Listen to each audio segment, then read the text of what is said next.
창세기 21장 22절에서 31절의 말씀입니다. 창세기 21장 22절에서 31절의 말씀을 제가 봉독하겠습니다. 그때 아비멜렉과 그 군대 장관 비골이 아브라함에게 말하여 이르되 내가 무슨 일을 하든지 하나님이 너와 함께 계시도다. 그런즉 너는 나와 내 아들과 내 손자에게 거짓되이 행하지 아니하기를 이제 여기서 하나님을 가리켜 내게 맹세하라. 내가 내게 호대한 대로 너도 나와 내가 머무는 이 땅에 행할 것이니라.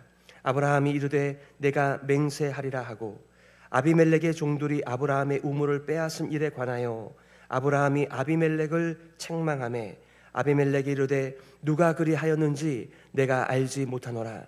너도 내게 알리지 아니하였고 나도 듣지 못하였더니 오늘에야 들었노라.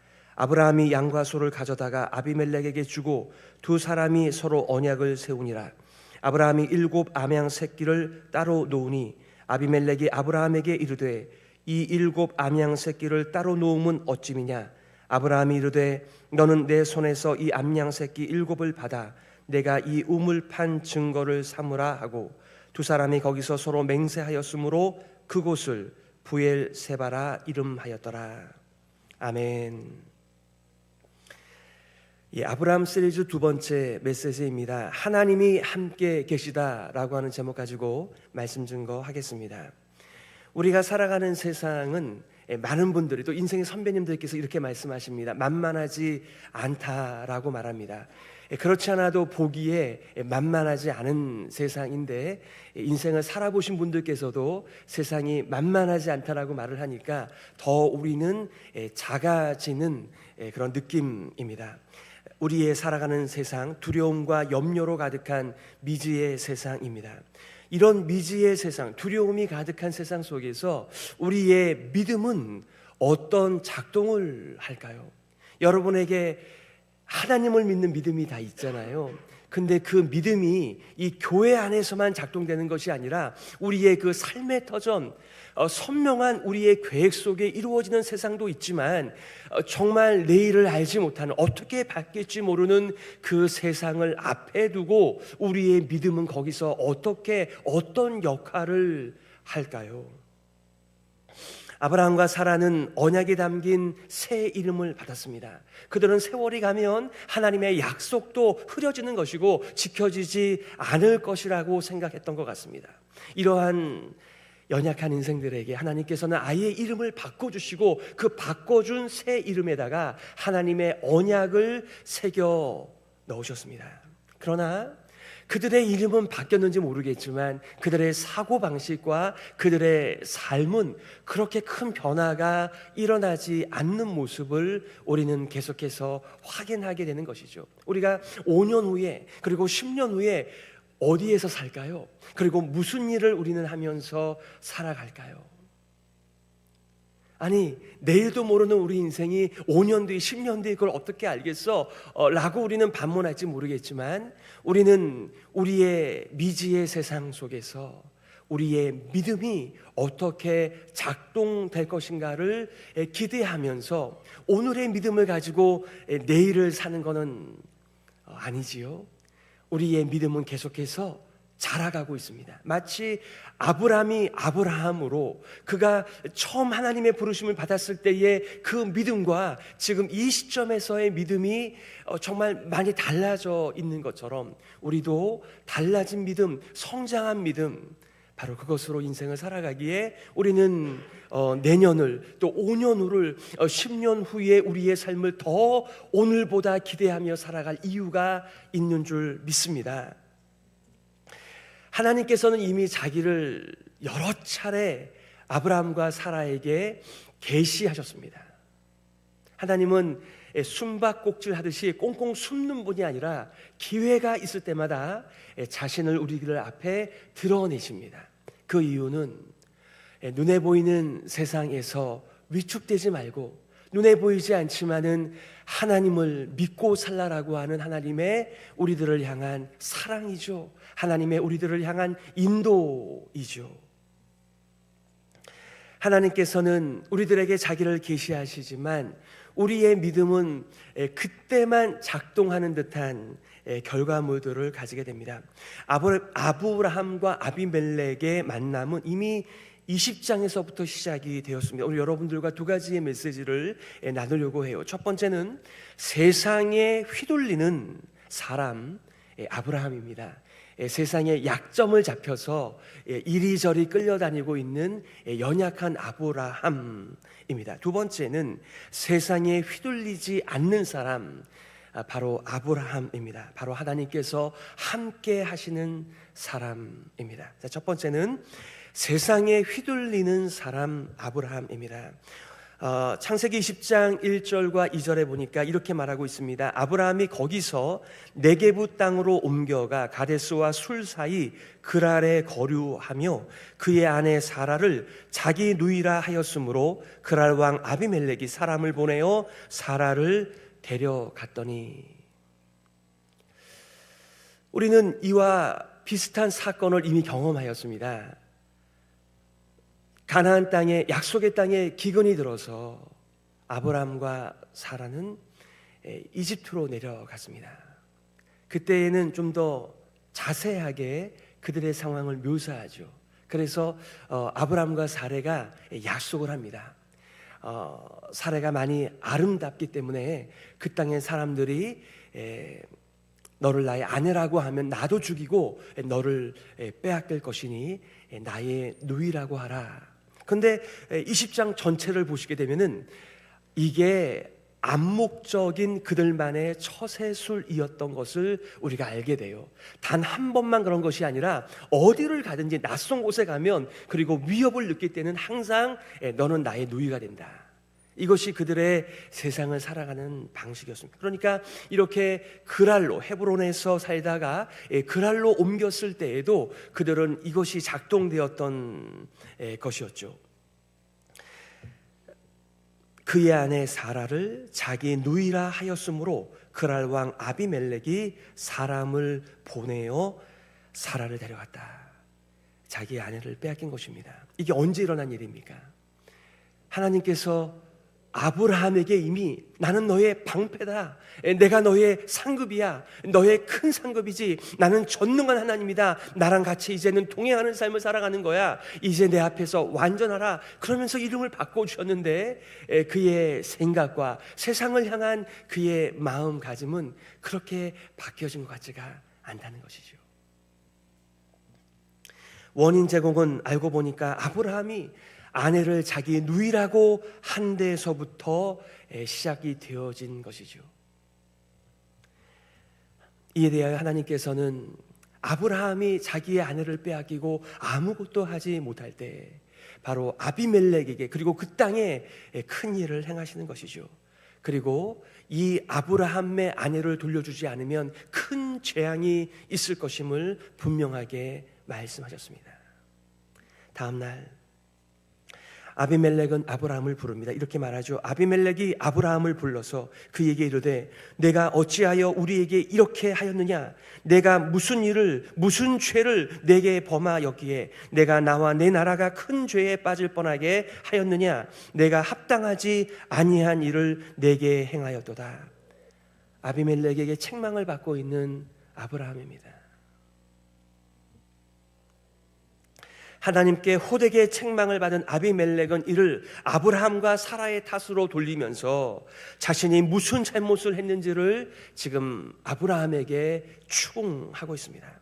아브라함이 의도적으로 자신과 백성들이 범죄를 저지르도록 그렇게 한 것이라고 의심하고 있습니다. 아브라함의 생각과 달리 아비멜렉과 그의 백성들은 하나님을 두려워하는 자였습니다. 하나님을 믿었다라고 하는 오늘날의 방식의 관계는 아니었지만 적어도 이들은 신들의 세계를 두려워하는 자들이었다. 아브라함은 변명을 내놓습니다. 당신들은 하나님을 두려워하지 않는 사람이기에 우리가 이렇게 하였다. 무슨 일이든 마음 먹은 대로 하는 사람들처럼 내 눈에 비쳤기 때문에 우리가 살아남기 위하여 이렇게밖에 할 수 없었다. 이렇게 변명하고 있습니다. 아브라함에게 자기를 계시한 하나님은 누구십니까? 내가 너의 방패다, 큰 상급이다, 전능한 하나님이다.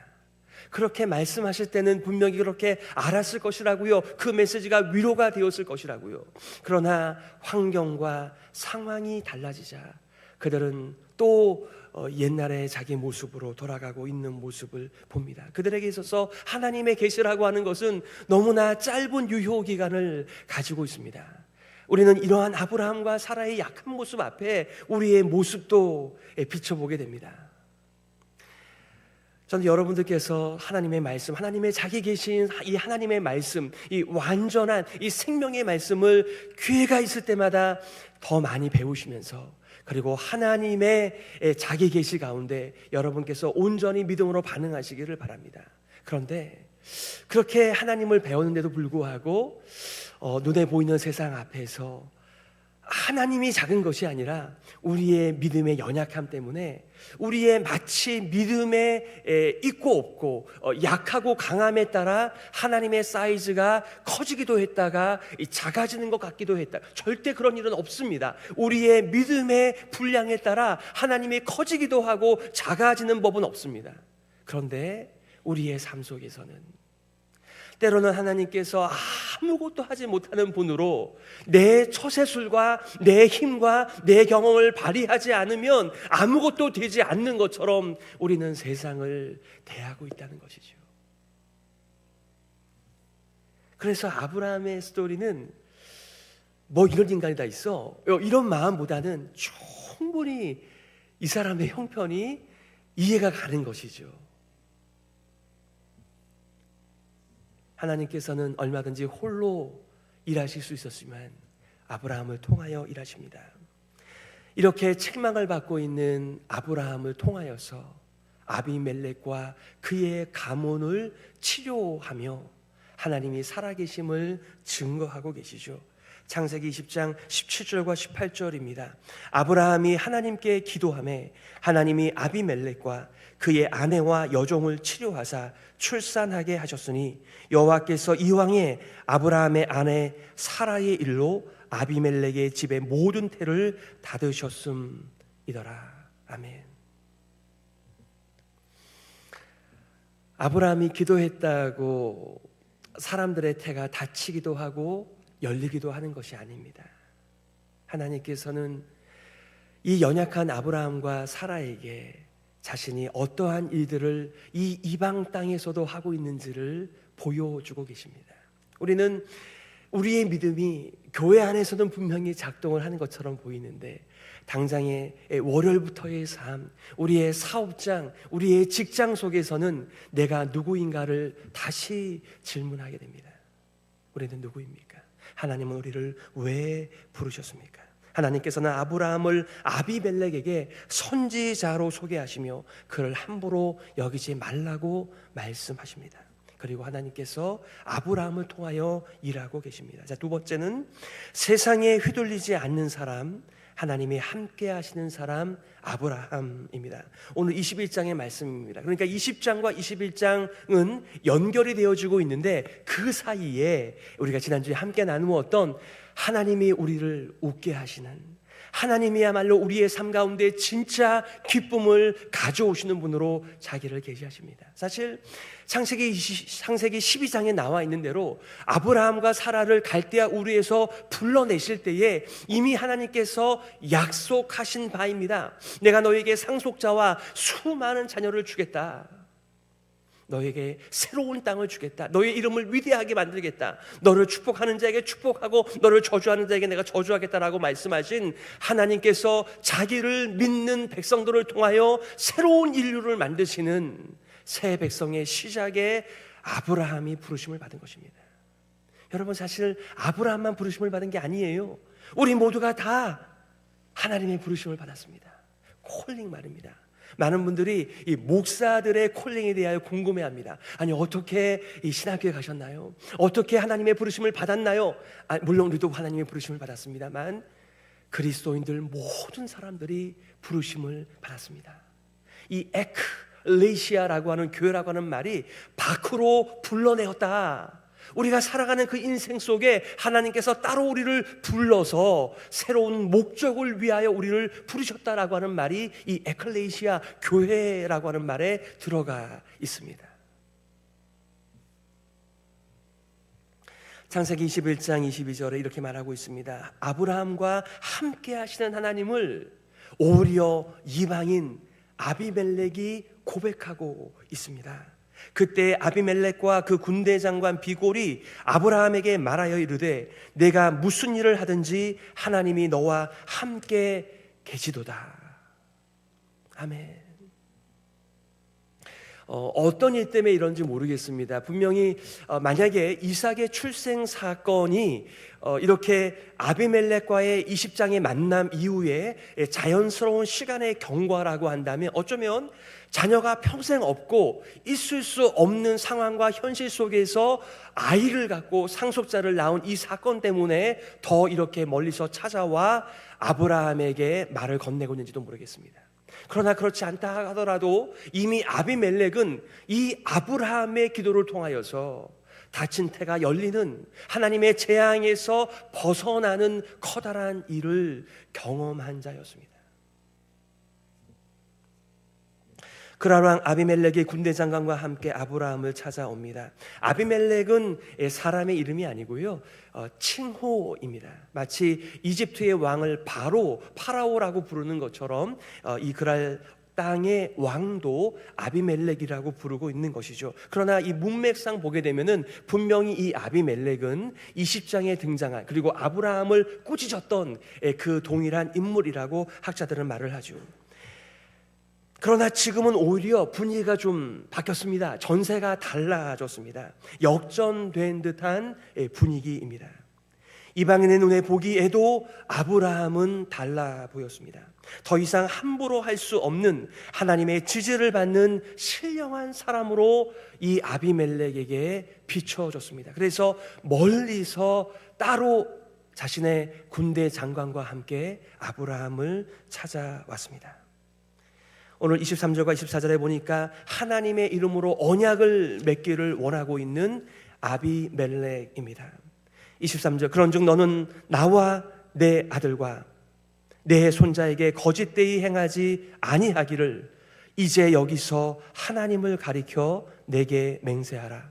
내가 내게 후대한 대로 너도 나와 내가 머무는 이 땅에 행할 것이니라. 아브라함이 이르되 내가 맹세하리라. 아멘.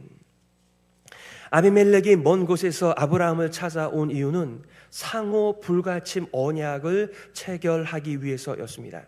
아브라함의 승승장구 앞에서 하나님께서 그와 함께하는 것을 보면서 그가 자신의 지경을 벗어나 자신의 다스리는 지경까지 위협할 수 있다라고 하는 많은 생각을 하고 계획을 세워서 찾아온 것입니다.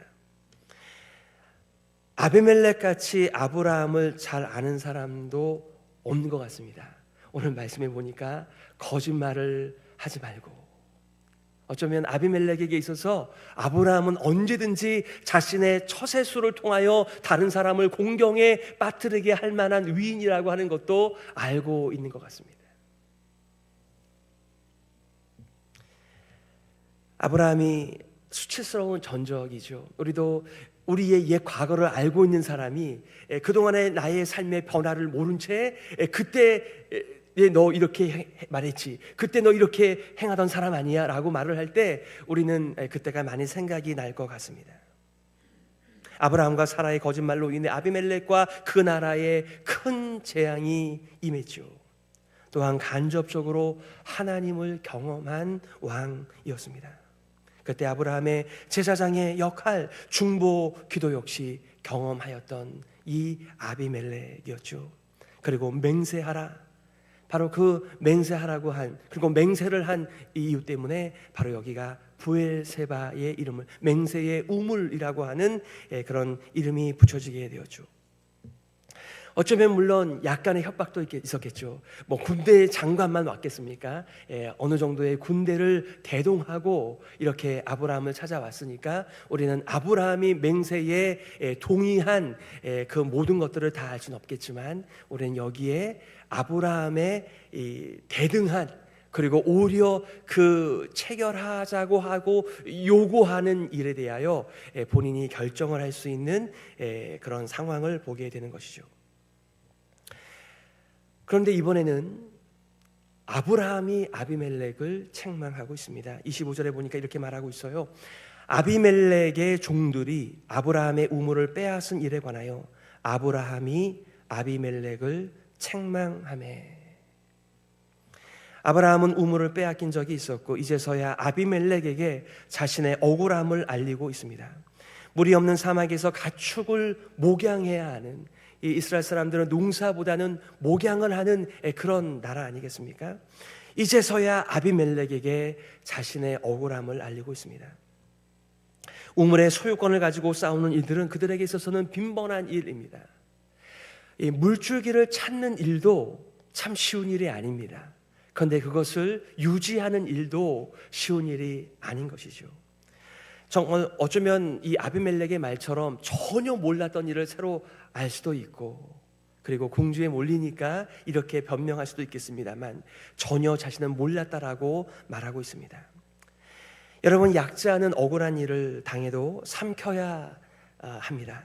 이제 아브라함은 자신의 억울한 일을 해결할 힘도 있고 아비멜렉의 책망을 받던 위치에서 오히려 아비멜렉을 책망하고 있습니다. 제가 고등학교 때요, 이 학교에 가려면 차를 2번을 타야 돼요.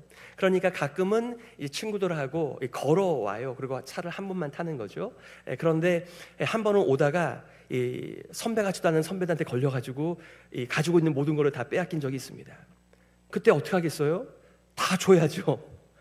우리가 오늘 맞지 않는 것만 해도 얼마나 다행이냐, 그러던 시절이 있었습니다. 우리가 세상을 살아가면서 힘이 없기 때문에 더 강한 힘을 가진 사람들 앞에서 어쩔 수 없는 일들을 당합니다.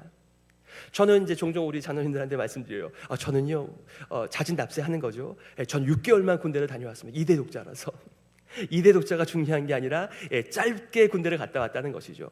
이렇게 훈련소에서 훈련을 받고 나면 이 나라에서요, 모든 걸 다 제공을 합니다. 그래서 이제 새로운 모든 옷들과 군화나 이런 것들을 다 지급을 하는데요. 저는 사실 6개월만 근무를 하니까 그렇게 많은 것들이 필요 없는데요. 정말 우리의 그 보스, 우리의 그 고참들이 너 그 워커이지, 너 그 옷 있지, 다 내놔. 그러면 다 줘야 돼요. 어떤 사람은 바꾸자고 그래요. 또 바꿔야 돼요. 무슨 힘이 있습니까? 우리의 삶 속에서 우리보다 강한 자 앞에서는 억울하지만 다 당할 수밖에 없습니다. 그런데 이제 아브라함이 할 말을 하는 거예요. 너의 종들이 내가 판 우물이다. 내가 팔았다는 것이 아니라 내가 찾았고 내가 우물을 파서 나의 우물인데 너희들이 뺏어갔다. 문제를 바로 해결하고 언약을 세웁니다. 오늘 26절이죠. 아비멜렉이 이르되 누가 그리하였는지 내가 알지 못하노라. 너도 내게 알리지 아니하였고 나도 듣지 못하였더니 오늘에야 들었노라. 아브라함이 양과 소를 가져다가 아비멜렉에게 주고 두 사람이 서로 언약을 세우니라.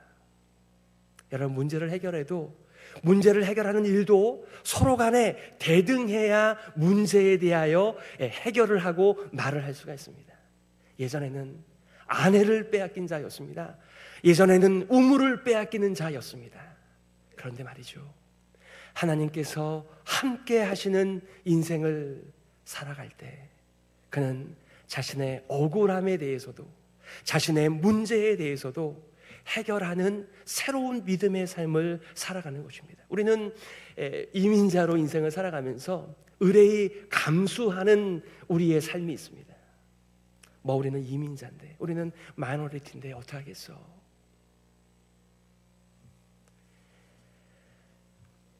공식적으로 아브라함의 소유가 된 우물 부엘세바, 맹세의 우물입니다. 아브라함이 이르되 너는 내 손에서 이 암양 새끼 7을 받아 내가 이 우물 판 증거를 삼으라 하고 두 사람이 거기서 서로 맹세하였으므로 그곳을 부엘세바, 맹세의 우물이라고 이름하였더라. 아비멜렉은 뜻밖의 선물에 의아해 합니다. 아브라함은 우물을 내가 판, 너가 판 것이 아니고 내가 우물을 만든 자라고 하는 증거물이라고 설명하고 있습니다. 내가 지금까지 억울하게 당한 것을 생각하면 이건 아무것도 아니다라고 하는 의미가 담겨져 있는 것이죠. 많은 사람들은 자신이 준 것들을 가지고 생색들을 내지요. 우리도 그런 것들 때문에 우리가 인생을 더 윤택하게 유지한다라고 하는 연약한 마음이 있습니다. 마치 북방 연합군들과의 싸움에서 승리를 하고 소돔왕 고모라 왕이 그 모든 전리품들을 취하라고 했었을 때 아브라함이 그때 어떻게 반응했습니까? 혹여라도 그 재물을 취해서 내가 부하게 되었다라고 하는 소리를 내가 듣지 않기 위해서 내가 취하지 않겠다라고 거절한 것처럼, 이제는 이 아비멜렉의 받아다 쓰는 것이 아니라 아비멜렉에게 오히려 하사품을 내림으로써 나는 너의 공급을 따라 살아가는 것이 아니라 전능한 하나님의 함께하심으로 살아간다라고 하는 이 힘을 과시하는 또 다른 아브라함의 모습을 본다는 것이죠. 말씀을 요약하겠습니다. 아브라함과 사라는 갈대아 우르에서 어쩔 수 없이 약속의 땅에 끌려온 것이 아닙니다. 종종 많은 사람들이 미국에 어떤 일로 왔는가, 언제 이민을 왔는가, 이런 여러 가지 질문들을 합니다. 많은 분들이 더 잘 살기 위하여 왔다, 특별히 자녀들의 교육을 위하여 왔다, 여러 가지 이유들이 많이 있습니다. 그런데 정말 그것이 우리들의 이유인가요? 예, 맞습니다. 표면적으로 보면 바로 그런 일들 때문에 미국에 왔습니다. 그러나 우리는 믿음으로 우리의 지금 이 자리에 있는 이유들을 질문하기도 하고 답변을 하기도 하는 것이죠. 우리는 어쩔 수 없이 이 땅에 끌려온 것이 아니라 자식 때문에, 비즈니스 때문에, 직업 때문에, 학업 때문에 어쩔 수 없이 온 것이 아니라 하나님께서 부르셔서 여기에 와 있는 것입니다. 그래서 질문을 하는 것이죠. 하나님이 여기서 무엇을 하라고 하시는가? 믿음이요. 우리의 믿음을 발휘해서 여기에 비유를 맞추면서 우리가 그들에게 휘둘리는 인생이 아니라 하나님의 부르심을 받아 믿음으로 우리와 함께 하시는 그 하나님 앞에서 하나님의 부르심의 목적을 따라 이 인생 가운데 살아가는 것이죠. 마치 아브라함을 불러서 이제는 하나님을 믿고 하나님을 신뢰하고 하나님께 순종하는 새로운 인류의 첫걸음을 뗀 아브라함처럼 우리도 비록 자녀 때문에 이 땅에 왔지만, 공부하러 왔지만, 또 비즈니스하러 여기 왔지만 우리는 하나님의 부르심을 통하여 여기에 있는 삶의 이유를 가지고 살아가는 거죠. 만약에 5년 이후에도 10년 이후에도 그저 이 땅에 비위를 맞추며 살아간다면 우리는 여전히 그 시간에도 이 땅에 휘둘리며 인생을 살아가겠죠. 그러나 우리의 부르심은 그런 게 아닙니다. 하나님께서는 우리를 통하여 하나님이 계시되시고 우리의 믿음을 통하여 하나님의 구원의 뜻이 이루어지도록 여기에 부르심을 받은 자들입니다. 그 유명한 지상 위임령이죠. 마태복음 28장 19절과 20절입니다. 그러므로 너희는 가서 모든 민족을 제자로 삼아 아버지와 아들과 성령의 이름으로 세례를 주고 베풀고 내가 너희에게 분부한 모든 것을 가르쳐 지키게 하라. 볼지어다 내가 세상 끝날까지 너희와 항상 함께 있으리라. 아멘. 누가 우리와 세상 끝날까지 함께 하시겠습니까? 여러분들을 눈동자처럼 돌봐주셨던 부모님이 어디 계십니까? 여러분들을 사랑하며 인생을 함께 나누었던 여러분의 배우자는 어디에 있습니까? 우리는 자녀를 기르면서 내가 가면 이 연약한 인생들을 누가 돌보나? 우리와 영원토록 함께 하시는 분은 우리를 지으시고 우리를 불러내신 하나님이 우리와 함께 하십니다. 사랑하는 성도 여러분, 갈대아 우르에서 아브라함을 뽑아내신 하나님께서는 여러분을 불러서 여기에 인도하셨습니다. 우리는 이 땅에 잘 조화를 맞추면서 인생을 살아가야 되겠지만 그것이 전부라고 한다면 우리의 인생이 너무나 작습니다. 초라합니다. 내가 이렇게 인생을 살아가는 것이 무슨 이유겠나? 떳떳하지가 않죠. 그리고 세상이 우리를 흔들 때마다 우리는 흔들리는 인생을 살아가죠. 이번에는 어떤 사람이 대통령이 될까? 어떤 사람이 대통령이 돼야 우리에게 이 마이너리티한테 더 유리할까? 이런 거를 더 이상 계산하지 마시고 하나님의 커다란 부르심 앞에, 그리고 내가 세상 끝날까지 너희와 항상 함께 할 것이다 라고 하는 그 생생한 약속의 말씀을 믿고 이제는 믿음이 발휘되는, 오히려 세상을 다스리는 일에 우리 모두가 쓰임받기를 예수 그리스도의 이름으로 축복합니다. 아멘. 우리 시간의 말씀을 기억하면서요, 이렇게 기도하기를 원합니다. 하나님 아버지, 은혜를 감사합니다. 우리를 불러내신 그 하나님은 우리와 영원토록 함께 하시는 하나님이십니다. 세상에 휘둘리는 인생이 아니라 오히려 세상을 다스리라고 부르심을 받은 우리의 인생입니다. 세상 앞에서 믿음으로 담대하게 하여 주옵소서. 하나님의 부르신 목적을 따라 쓰임받는 나와 우리 교회가 되게 하여 주시옵소서. 우리 말씀 기억하면서요, 함께 기도하며 나아가겠습니다.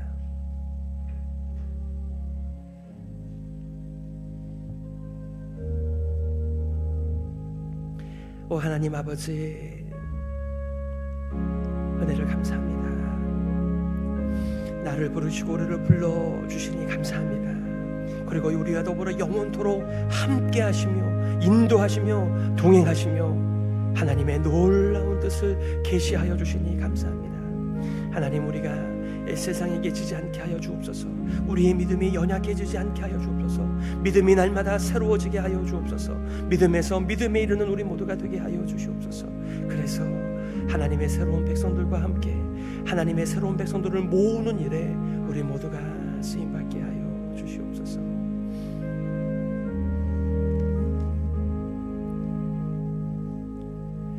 하나님 아버지, 은혜를 감사합니다.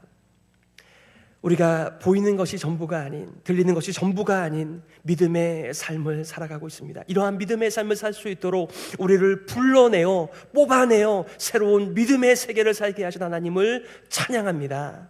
우리 모두가 세상에 휘둘리는 인생이 아니라 하나님의 부르심의 목적을 따라 세상을 다스리며 담대한 믿음의 인생을 살게 하여 주시옵소서.